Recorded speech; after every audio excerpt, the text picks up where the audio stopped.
நேர்கள்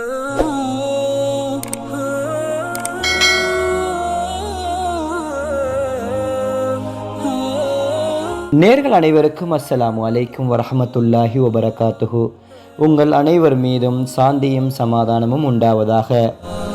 துபாயில் வரலாறு காணாத கடும் மழை பெய்ததும் அதனால் ஏற்பட்ட வெள்ளப்பெருக்கையும் நாம் அனைவரும் அறிவோம். இப்படியான நிலையில் துபாயில் ஓர் வருடம் பெய்ய வேண்டிய மழை ஒரே நாளில் பெய்துவிட்டதாகவும் வானிலை ஆய்வாளர்கள் குறிப்பிட்டிருந்ததையும் கேட்டிருந்தோம்.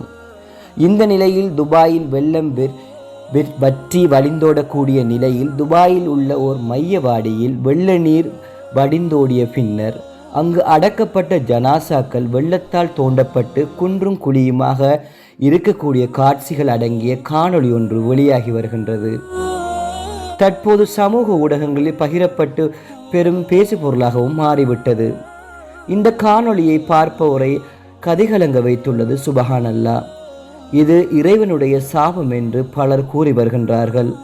இது மட்டுமல்ல, இங்கு ஏற்பட்டுள்ள வெள்ளப்பெருக்கு இதன் மூலம் தான் ஏற்பட்டிருக்கும் என்று பலரும் கூறுகிறார்கள். காரணம், துபாய் ஓர் இஸ்லாமிய பெயர் தாங்கிய நாடாக மட்டும் இருக்கின்றது. துபாய் ஓர் வல்லரசாகவும் மற்றும் இஸ்லாம் தடை செய்த அனைத்து விடயங்களையும் செய்து கொண்டு அடுத்தவர்களை கவரக்கூடியவர்களாகவும் இருக்கின்றார்கள். துபாயில் என்னதான் இல்லை, களியாட்ட விடுதிகள் மற்றும் விபச்சார விடுதிகள் முதற்கொண்டு மதுபானம் வரை வந்துவிட்டது.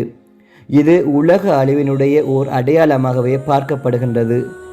தகுதி இல்லாத ஓர் ஆட்சியாளர் ஆட்சியில் இருப்பான் என்பதை நபி ஸல்லல்லாஹு அலைஹி வஸல்லம் அவர்கள் கூறிய வாக்கு தற்போது மெய்ப்பித்துள்ளது. அல்லாஹு அக்பர்.